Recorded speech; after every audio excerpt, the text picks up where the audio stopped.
T20 world cup இன்றைக்கி பார்த்தீங்க west Indies India மேட்ச்சில் இந்தியா கேப்டன் வந்து டாஸ் வின் பண்ணி நாங்கள் பவுல் பண்ணுறோம். நாங்கள் என்னடா டிசிஷன் எடுத்திருக்காரு அப்படின்னு நம்ம நினச்சோம். பவுலிங்கும் ஒன்றும் அந்த அளவுக்கு வந்து அந்த பேட்ஸ்மேனுக்கு எதிராக வந்து எடுப்பட்ட மாதிரி தெரியலை. இருந்தாலும் பும்ரா தன்னுடைய நேச்சுரலான கேம் என்னவோ அதை வந்து இன்றைக்கி விளையாண்டார்.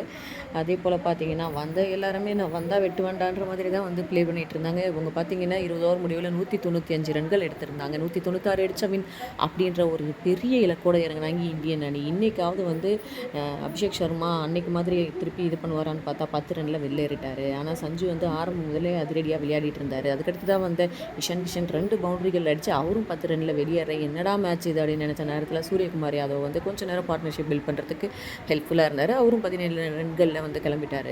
அதுக்கப்புறமா சேர்ந்த திலக் வர்மா அண்ட் சஞ்சு சாம்சன் ஜோடி வந்து அதிரடியாகவும் விளையாடினாங்க, நிதானமாகவும் விளையாடினாங்கன்னு சொல்லலாம். அதுக்கப்புறமா நம்ம சேட்டன் வந்து 50 வந்து இன்றைக்கி பதிவு செஞ்சார்.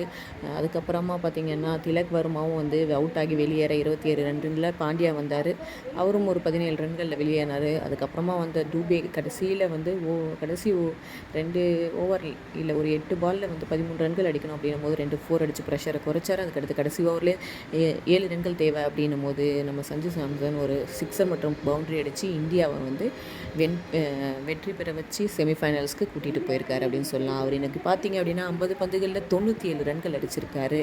அவர் வந்து அவருடைய 100க்காக விளையாடல, டீமுடைய வெற்றிக்காக விளையாடிருக்காரு அப்படின்றது தான் வந்து நமக்கு இது மூலயமா தெரிய வருது. So kudos to Sanju Samson, அவர் கிடைச்ச வாய்ப்பை அவர் தக்க வச்சுக்கிட்டாரு. அபிஷேக் சர்மாவோட நிலைமை என்ன நம்ம அடுத்தடுத்த மேட்ச்சில் பார்த்தா தான் தெரியும். ஸோ அடுத்த அப்டேட்டோட வரும் நம்ம சேனல் சப்ஸ்கிரைப் பண்ணுங்கள்.